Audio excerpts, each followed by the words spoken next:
My wife cheated on me, proposed an open marriage, and then went crazy with jealousy when I started dating her friend. I thought our marriage was forever, but now I'm fighting for my children and a new life. Will I be able to get out of this chaos? My name's Nate Crowe. I'm 34, a tech engineer pulling long hours at a firm in Seattle, Washington. My life, up until a few months ago, looked like something out of a postcard: a cozy house in the suburbs with a cedar porch, a white picket fence, and two boys who light up my world. Lucas, 8, and Owen, 6. My wife, Emily, 32, is an interior designer, sharp and creative, the kind of woman who could turn a blank room into a magazine spread. We've been married 10 years, and I thought we had it all figured out. I thought we were solid. I was wrong. It started on a Tuesday night, the kind of evening where the rain taps against the windows like it's trying to get in. I just put the boys to bed, Lucas with his dinosaur book, Owen clutching his stuffed whale, and slumped onto the couch with a beer. Emily was late again, said she had a client meeting. She'd been having a lot of those lately, but I didn't think much of it. She'd stroll in, kiss me on the forehead, and we'd catch up over whatever was on TV. That was our rhythm. That night, though, her phone buzzed on the coffee table. She'd left it behind, something she never did. I ignored it at first, but it kept going, buzz, buzz, buzz, like a mosquito you can't swat. Curiosity got the better of me. I picked it up. The screen lit up with a text preview. Can't wait to see you at the hotel. Kyle. My stomach dropped. Kyle, her co-worker, the guy she'd mentioned a few times, always with a casual shrug. Oh, just a guy from the office, good sketches. My thumb hovered over the screen. I shouldn't have, but I unlocked it. Her passcode's been the boy's birthday since forever, 0806. There it was, a string of messages, flirty little bombshells about meeting up, about how she couldn't wait to get away. My chest tightened, like someone had wrapped a chain around it and yanked. I scrolled back, weeks, months. This wasn't a one-off. This was a goddamn affair. When she walked in an hour later, her hair damp from the rain, I was still holding her phone. She froze mid-step, her purse slipping an inch down her shoulder. Nate? What's wrong? Her voice was too high, too brittle, like she already knew. Who's Kyle? I asked, my tone flat. I held up the phone, the screen still glowing with her betrayal. Her face went pale, then flushed red. She dropped her purse on the floor and crossed her arms. It's not what you think, she started, but I cut her off. Don't. Just don't. I stood up, the beer bottle cold and slick in my hand. How long, Emily? How long have you been sneaking around with him? She hesitated, chewing her lip, a habit I used to find cute. 6 months, she said finally, barely above a whisper. But it's not serious, Nate. It's just physical. I still love you. I love the boys. I laughed, a sharp, bitter sound that echoed off the walls. Physical. Great. So while I'm here reading bedtime stories, you're off screwing some guy in a hotel? That's your version of love. Her eyes flashed, and she stepped closer, her voice rising. You don't get it, do you? You're always working, always tired. I needed something, someone, to feel alive again. I didn't mean to hurt you. Hurt me. I slammed the bottle down on the table, foam spilling over the edge. You didn't just hurt me, Emily. You blew up everything I thought we were. She took a breath, steadying herself like she'd rehearsed this. Okay, look, maybe we can figure this out. What if we tried an open marriage? You could see other people too. We'd keep the family together. I stared at her dumbfounded. An open marriage? My parents have been married 40 years. High school sweethearts who still hold hands at the grocery store. That's what I wanted, what I signed up for when I put a ring on her finger. Not this. Not some free-for-all where my wife gets to sleep around and call it fair. No, I said, my voice low and hard. That's not how this works. That's not who I am. She threw her hands up.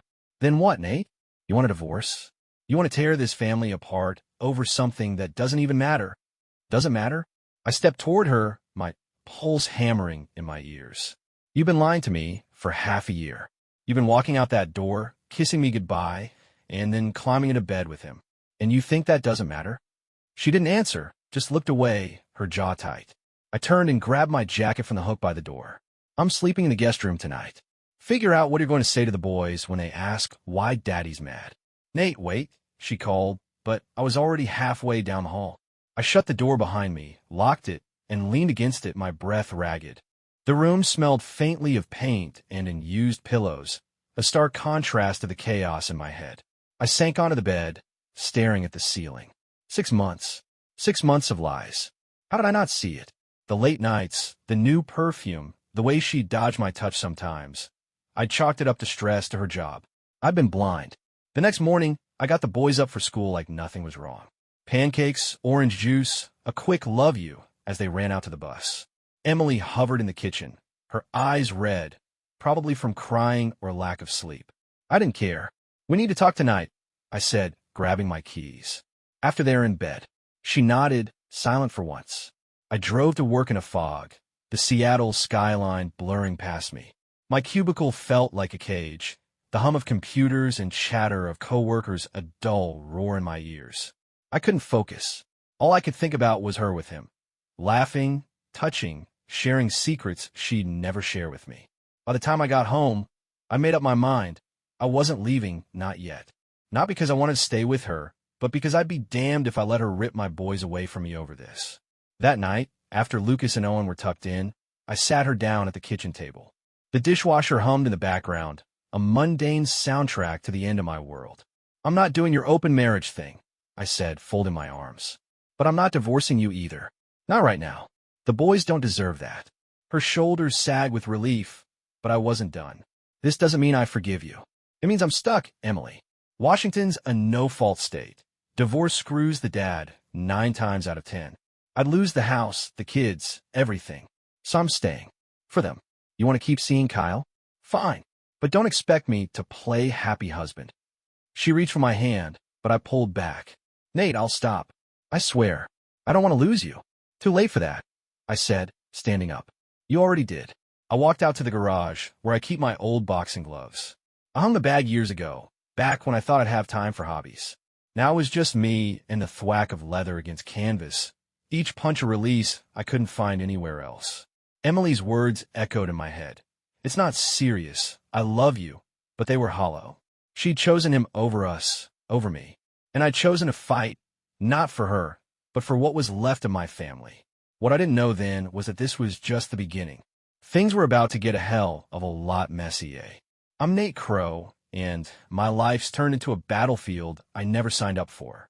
After finding out Emily's been cheating with Kyle for 6 months, I told her I'd stay. For the boys, not for her. Lucas and Owen are my anchor, the only thing keeping me from walking out the door and never looking back. But staying doesn't mean surrendering. If she thinks she can have her cake and eat it too, she's got another thing coming. The first few days after our showdown were a tightrope walk.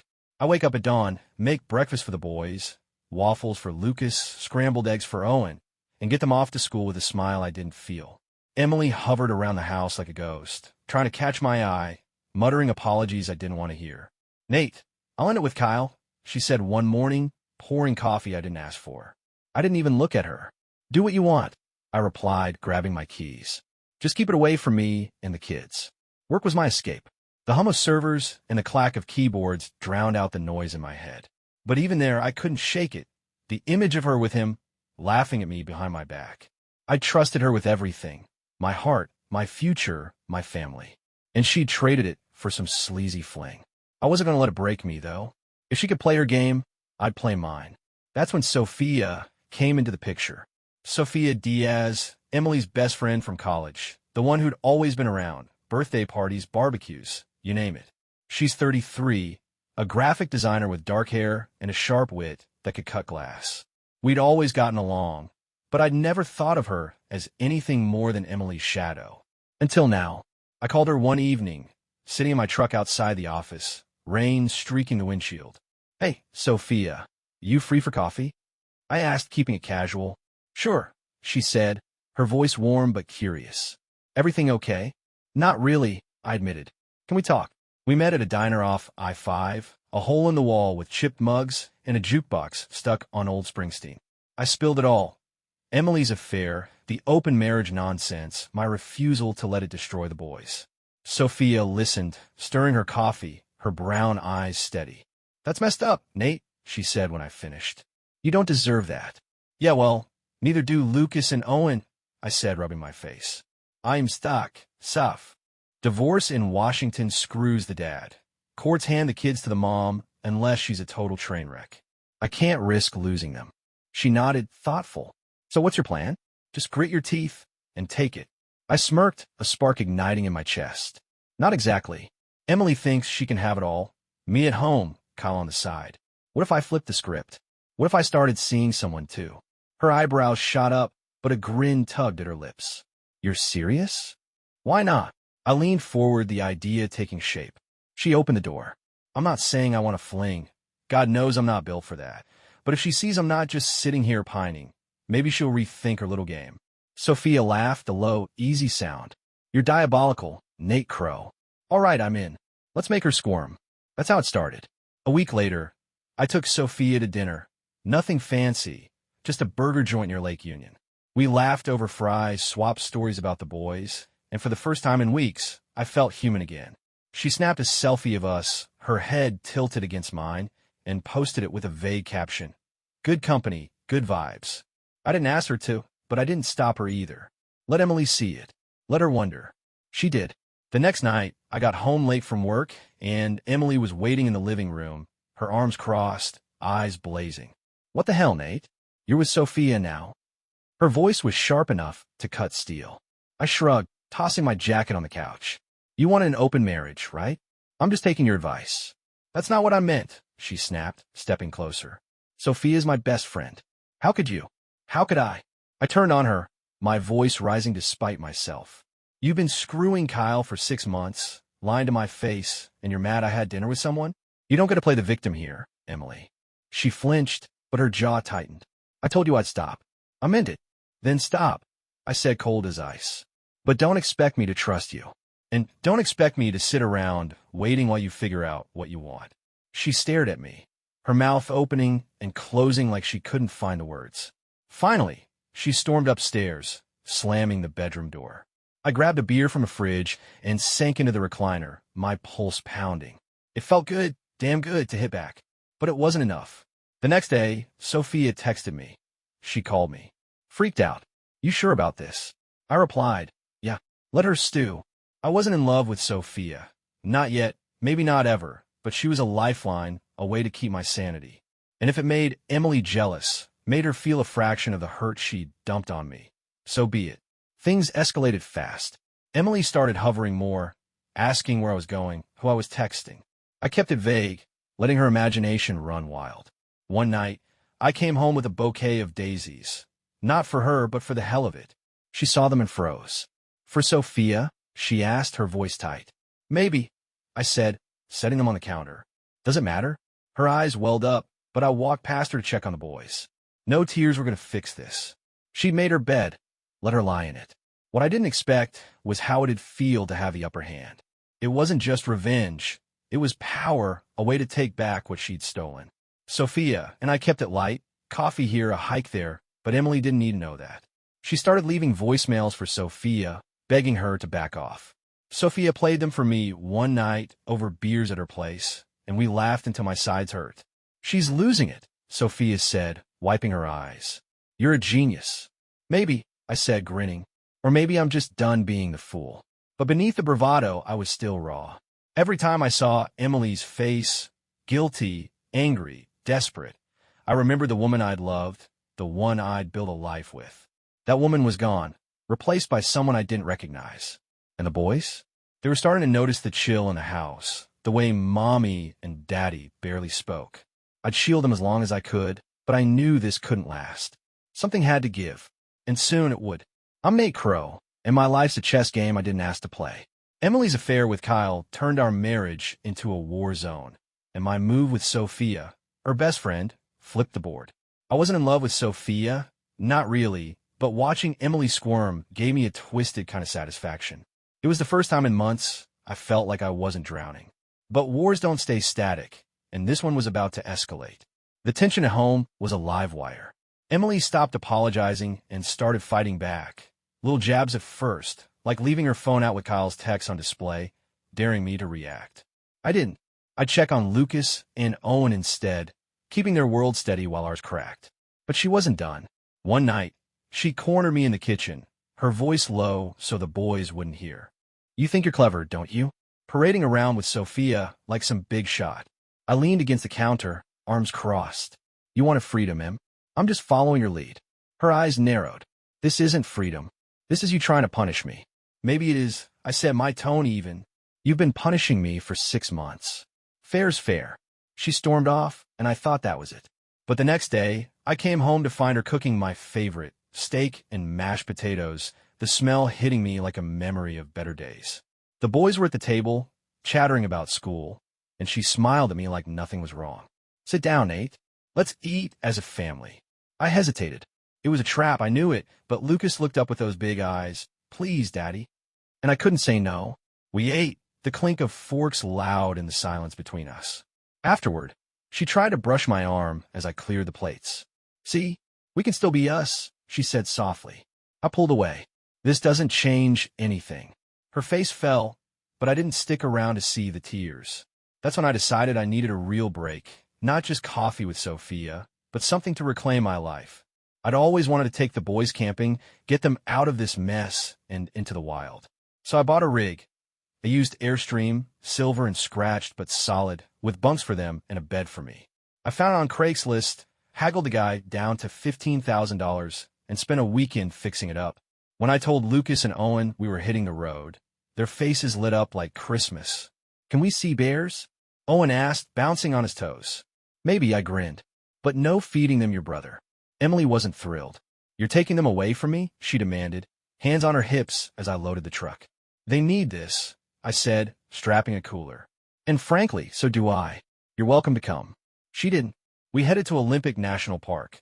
3 days of hiking, roasting marshmallows, and sleeping under stars that felt 1,000,000 miles from Seattle. The boys ran wild, splashing in creeks and chasing shadows, while I breathed easier than I had in months. No Emily, no Kyle, just us. I snapped a photo of them by the campfire and sent it to Sofia, surviving out here. You should join next time. She replied, tempting. Save me a marshmallow. Back home. Emily was a storm cloud. You can't just take them whenever you want, she snapped, snatching the boys' bags from me. They're my kids too, I shot back. And they loved it. You should have seen them. She glared, but I saw the flicker of doubt in her eyes. Good. Let her wonder what she was missing. Then came the twist I didn't see coming. A buddy from work, Mike, called me one afternoon. Hey man, saw something you might want to know. Kyle was at that cafe on Pine with some blonde. Looked cozy. I froze, phone pressed to my ear. You sure it was him? Positive. Same slick haircut, same smug grin. Thought Emily was his girl.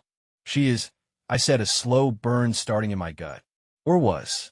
I hung up and sat there, staring at the Airstream parked in the driveway. Kyle was cheating on her. The irony hit me like a freight train. Emily, so smug about her freedom, getting played the same way she'd played me. Part of me wanted to laugh. Part of me wanted to tell her just to see her face collapse. But I didn't. Not yet. Knowledge is power, and I'd use it when the time was right. That night, she tried again, lingered in the hallway in a silk robe, her voice soft. Nate, can we talk? Really talk? About what? I asked, brushing past her to the guest room. Us. I miss you. I'll end it with Kyle, I swear. I turned, meeting her eyes. You said that before. Why should I believe you now? Because I mean it, she pleaded, stepping closer. I don't want to lose this. I studied her, the woman I'd loved, the one I'd vowed to stand by. But all I saw was a liar grasping at straws. You already did, I said, shutting the door in her face. The next morning, I called my lawyer. Start digging, I told him. I want options, custody, the house, all of it. She's not the only one who gets to rewrite the rules. He chuckled. You're finally playing offense, huh? Damn right, I said. And I'm not stopping. The camping trips became our routine, me and the boys hitting the road every other weekend. Mount Rainier, Crater Lake, wherever the map took us. Sofia joined once, bringing her dry humor and a knack for starting fires that actually stayed lit. The boys adored her, and I caught myself smiling more than I had in months. Emily noticed. She'd grill Lucas and Owen when we got back. Did Sofia come? What did you do? And I just shrugged. Let her stew. But the real storm was brewing. Mike's tip about Kyle stuck with me, and I started paying attention. Emily's late nights tapered off. Her phone stayed quiet. Was she onto him, or was she just playing me harder? I didn't know, but I wasn't waiting to find out. I had the Airstream, the boys, and a plan forming in my head, one that had turned this mess into something I could win. Then Sofia dropped a bombshell over coffee one rainy afternoon.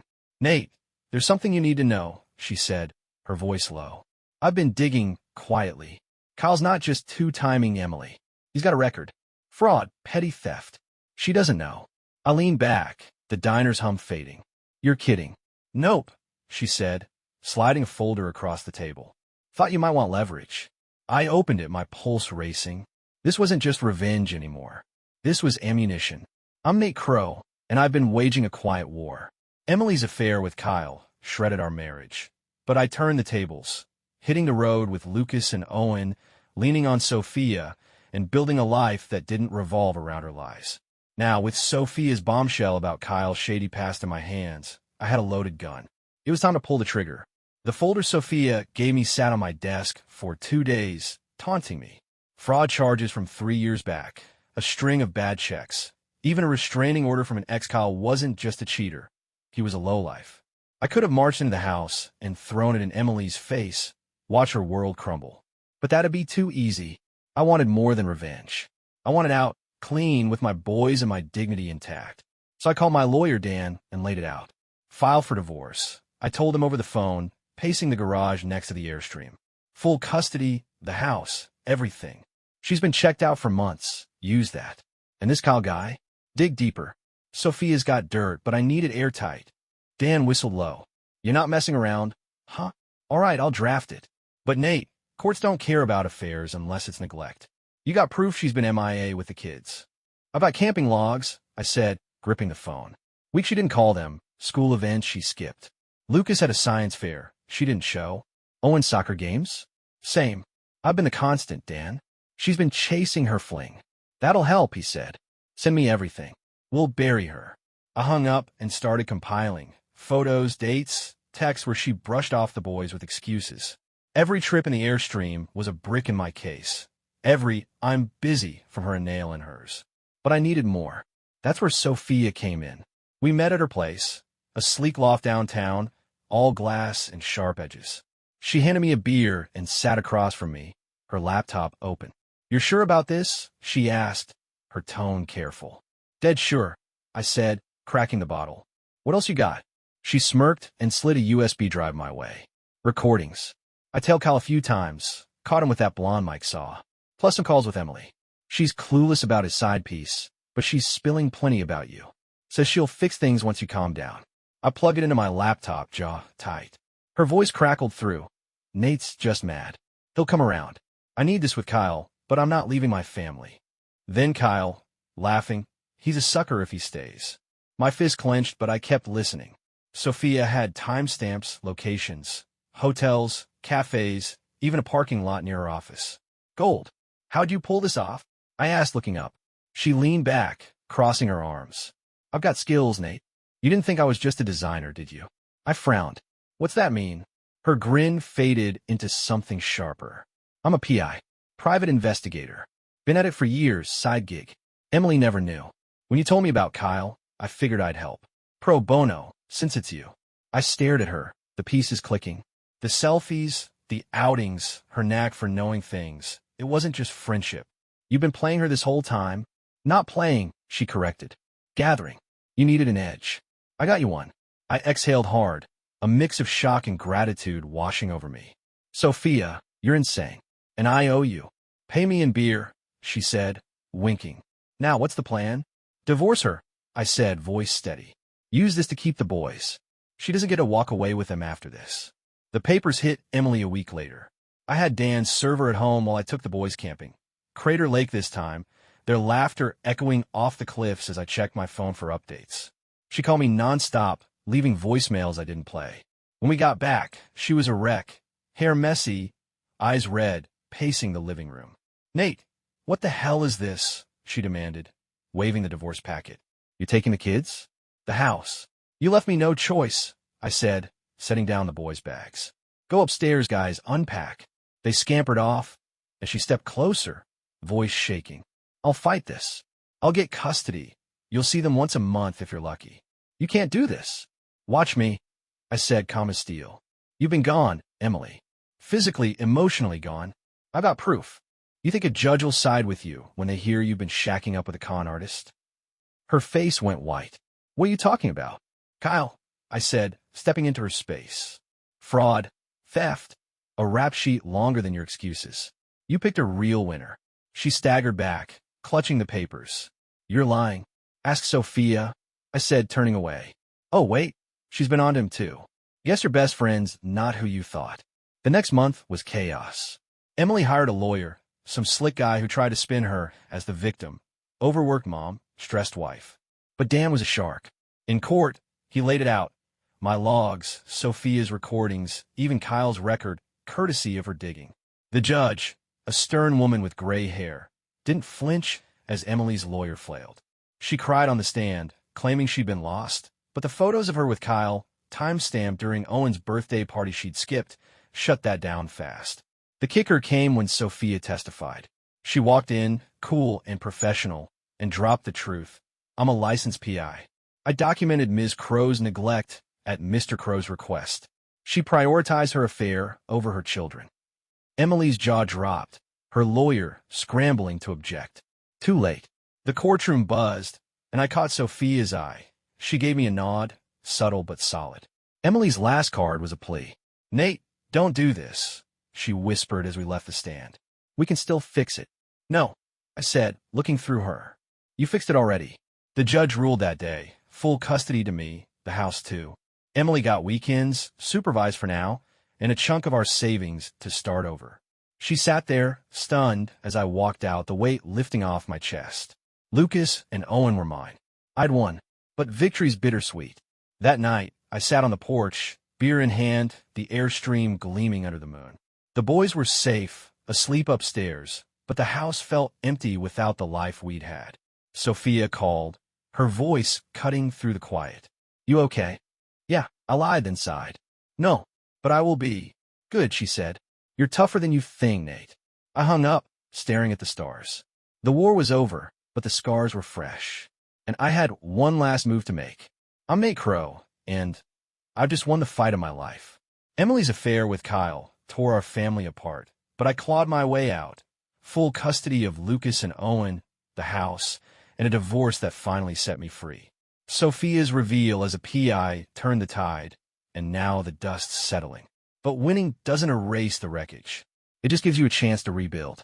The day after the ruling, I packed the boys into the truck and drove to Portland. Seattle was a ghost town of memories. Every street corner, every coffee shop stained with what we'd lost. I'd found a place online, a 2-story craftsman with a big yard and a view of the Willamette River. It wasn't fancy, but it was ours.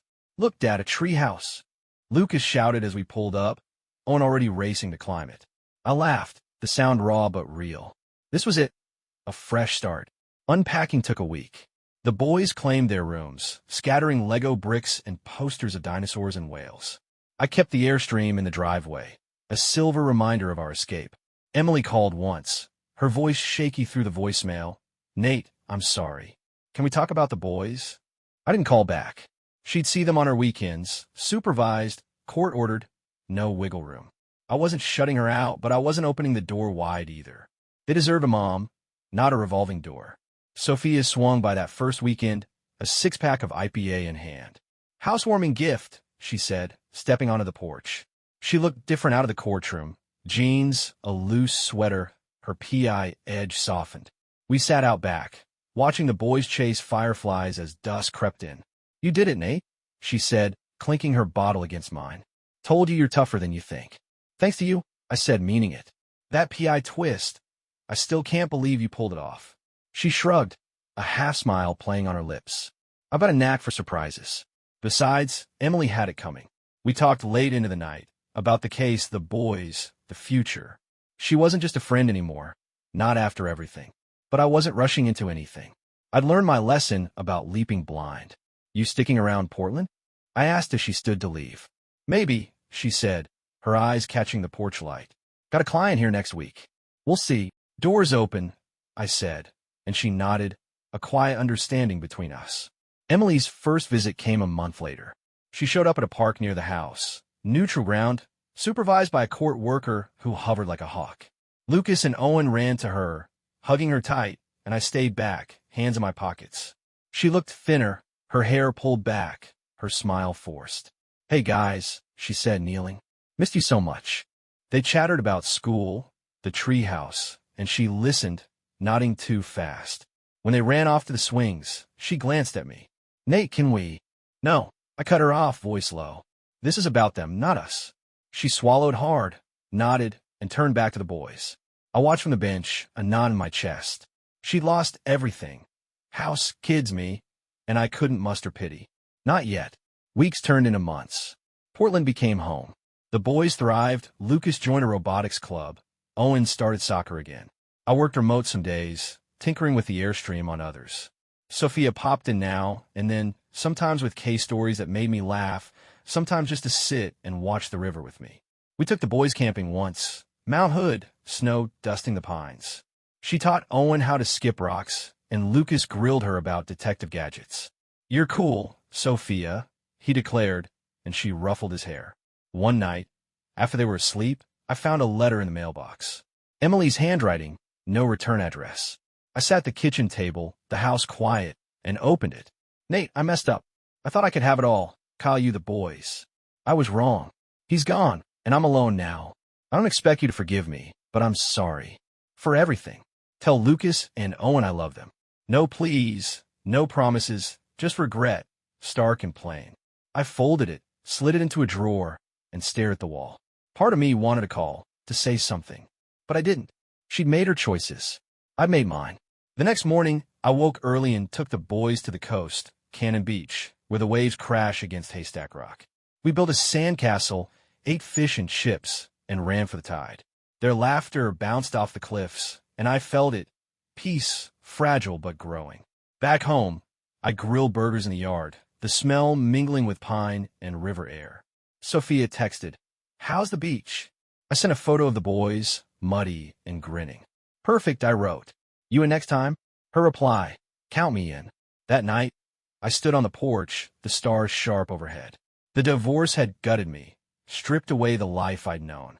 But here, with Lucas and Owen asleep upstairs, the Airstream ready for our next trip, and Sofia's voice a steady echo in my head, I saw something new. Not the postcard family I'd lost, but something real. Messy, hard-won mine. Emily's letter stayed in the drawer, unanswered. She'd find her way, or she wouldn't. I was done carrying her weight. I locked the door and headed to bed.